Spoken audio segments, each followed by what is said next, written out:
Hey, Shalom, Shalom. Call halal Yahweh, Bahashem, Yahweh Shai, Bahashem, Rachak Wadash.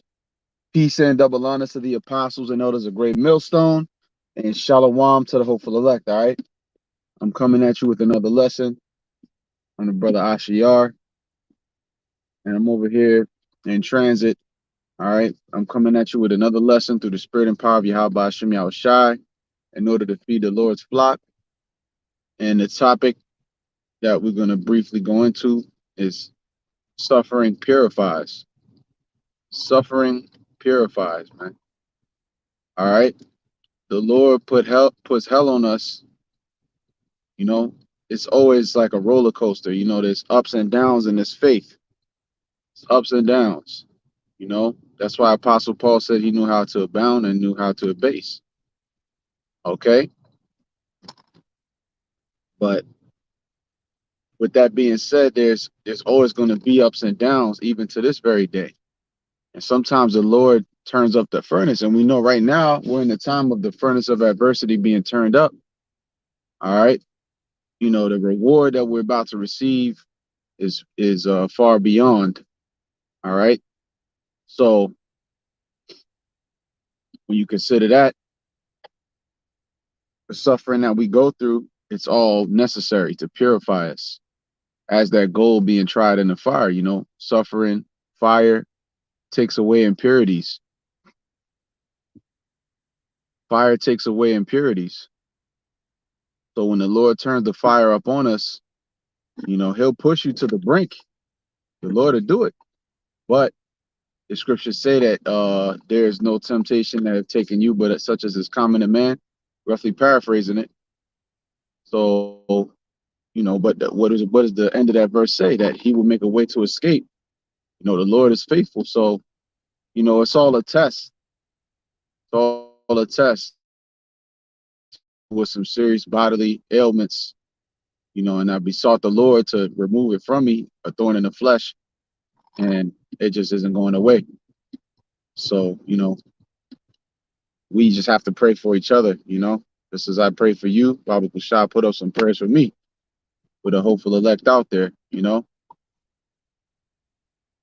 Got to the point at certain points where, you know, it was painful to even bring out the word on the highways, you know. But hey, the scriptures say that the word is in our bones, you know, like a fire shut up in our bones. So it's like this is our only purpose, man. If we ain't doing this, then there's no purpose to our lives, you know, especially having known the truth. If we ain't doing this, if we ain't bringing out the truth, then this life is vain and pointless, man. The only thing that gives us any type of purpose is to push the words of Yahweh Shem Yahweh Shai. All right. So again, that suffering that we're going through is purifying us. That's a purifying agent. Just like we always talk about water and fire are purifying agents. That's how the Lord brought the first and the second death. All right, the second death being the thermonuclear destruction that's coming in the chariot laser beams. Well, right now we're being purified by suffering. All right, the furnace, and it's turned up. It's going to get more turned up. All right, and it got to a certain point with bodily afflictions that, you know, like Apostle Paul said that he besought the Lord to take the thorn out of his flesh 3 times, you know, but there was no, basically that the Lord didn't give him his request. All right. So what the Spirit had me do is to ask to just become stronger.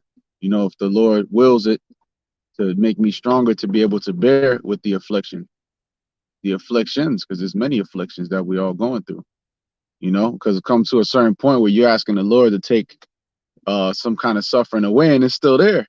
So clearly you see that it's the Lord's will, you know. You could keep asking, you know, but after a certain point you see like, all right, this is what the Lord wants me to go through right now. So I just got to bear it, and we got to walk, and we got to be men. We got to be strong, man. All right.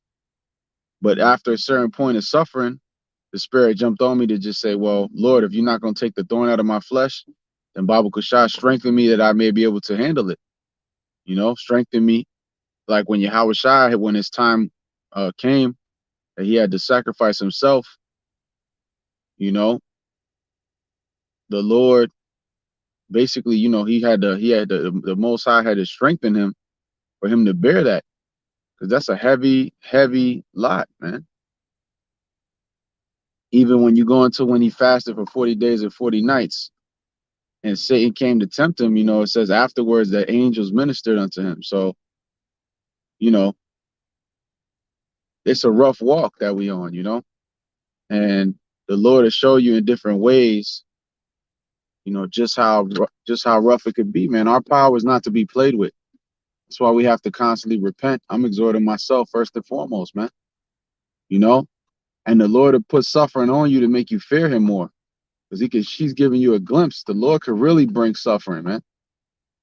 You know, what we're going through, yeah, it's, you know, we be catching our hell, but the scriptures say that the Lord chastised our enemies 1,000 times more, roughly paraphrasing it.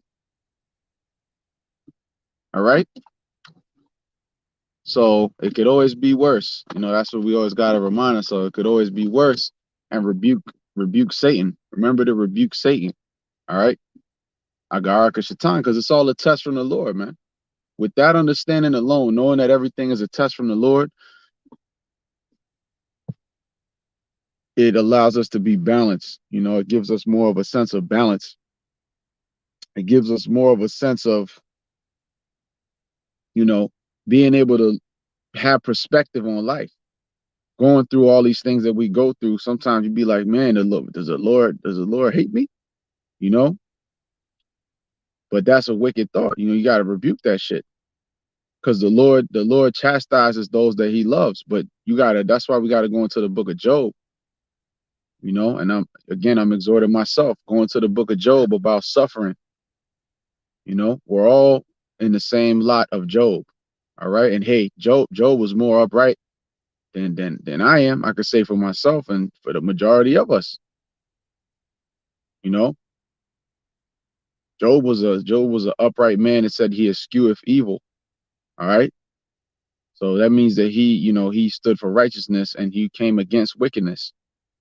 But yet, look how the Lord dealt with Job. Ultimately, the moral of the story is that, hey, the Lord put him through it, but he also increased him at his last end. And that's what we want to be. We want to be increased at our last end. So we just got to keep on being fervent to the best of our ability. You know, Shabbat Shalom, by the way. It's the Sabbath right now. Just some spiritual thoughts, you know, cooking up on this Sabbath evening. So, hey, suffering is a good thing. All right. Suffering is a good thing. And the Lord, every one of us suffers in our own way. All right. But then if the Lord is dealing with you, he's going to make you suffer. But eventually, what's going to happen? He's going to take away the suffering. He's going to make a way to escape. He's going to make a way that you're able to bear your suffering. And ultimately, he's going to deliver you from whatever suffering it is. You know, so long as we're continuing to do what is pleasing to him, because again, it's all a test, man. You know, are you going to curse the Lord? The Lord will put some chastisement on you, man, to where demons will try to pop in your head to get you to go against the Lord, man. You know, but that's why we got to keep it spiritual, man. We got to really look at life in a spiritual lens. But the Lord will put a chastisement on you to see if you'll really turn on him, man. You know, but we have to keep our faith and we have to keep our trust in the Lord. What else do we have, man? All right. Like the scriptures say, though he slay me, yet will I trust in him. You know, and I'll be straight up. I've never felt the furnace as hard as I have in the last few weeks. Turned up more than ever. You know, you see brothers doing these lessons from the apostles and elders on down, but you don't see the suffering that brothers be going through. You know, and it ain't on some woe is me shit. It's just the truth, man. You know, we ought to pray for one another though in our affliction. But you see brothers fervent doing the work, but you don't see everything that brothers got to fight through just to be able to get in a position to be on the highways and hedges. You know, it's all of the Lord, of course, but the Lord has obstacles set before us to see how bad we really want it. All right. And the Lord is so cold with it that he'll make it so that we could overcome those obstacles to boost us up, you know? But hey, man, the Day of Atonement is coming up. So Lord's will, we can all keep that high holy day. And Adawan Ratazah, we could get right before the great and dreadful day of Yahweh Hashem Yahushai. All right, because we're being chastised now because we're not appointed unto wrath. The destruction that's coming, the plagues that's coming, is going to be far beyond the suffering that we're going through right now. But we just got to eat it, you know. So I'm gonna go ahead and close it. Just wanted to give that quick exhortation. Suffering is a good thing. Suffering purifies, and through that suffering, all right, through that suffering, we learn to fear the Lord more. We learn humility. We have no reason to be puffed up because Yahweh Hashem Yahushai makes us suffer for our betterment. All right, so that we can be built up and become that purified gold that He's looking for. All right, so I'm gonna go ahead and close it out right there. Barakatha Yahweh, Barakatha Yahushai, Barakatha Yahweh, Barakatha Yahushai, Barakatha Yahweh, Barakatha Yahushai. Call halal yam lai Yahweh Hashem Yahushai B'Hashem Kadash. All right, Yahweh Hashem Yahushai B'Hashem Kadash Barakatham. All right, Lord's will, you sincere Akim and Akwathium out there could continue to endure to the end. All right, Shalom.